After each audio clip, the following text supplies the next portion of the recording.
nobody has more contempt for Trump voters than Donald Trump himself. Nobody thinks Trump voters are stupider than Donald Trump does himself. I mean, these are people who are really deep on this conspiracy. They can work out pretty quickly that the timeline doesn't include Joe Biden writing the Epstein files or James Comey writing the Epstein files. Donald Trump, I don't know about you guys, Donald Trump seems pretty scared to me. He's acting awfully squirrely. These are some really long Truth Social posts with a lot of capitals, kind of capital letters, a lot of weird, phrasing structures. He seems panicked. Now, I want to talk a little bit, though, about who Trump's base is and who cares about the Epstein files, because not everybody does. And I think you're going to start hearing people saying, do people really care about this? I mean, a lot of Trump voters, they just care about the economy. And let me tell you, that is true. OK, sort of normies who are not terminally online, they voted for Trump because they wanted prices lower. That's not happening for them.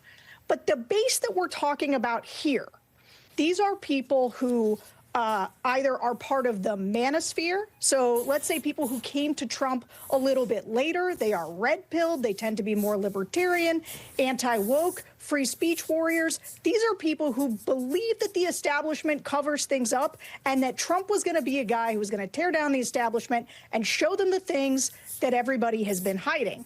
The other group of people that cares about this a lot is the activist class, the podcast class, right? And these people have already been kind of frustrated with Trump. They don't like the bombing of Iran. They don't like if he's sending weapons to Ukraine. They didn't like the spending on the BBB, the big, beautiful bill. And so he's been tweaking some of these voters now for a bit. And so on top of that, to come in and say nothing to see here on Epstein, which not only did everybody in my cabinet, including the vice president, including the attorney general, including the head of the FBI, all say was going to be an enormous deal. I mean, these people, Kash Patel is in charge of the FBI in part because of Epstein, because he went on every right-wing podcast to fan the flames of this particular conspiracy. So they have nobody to blame but themselves for the fact that they are in this situation. Pam Bondi didn't say, I have explosive material on my desk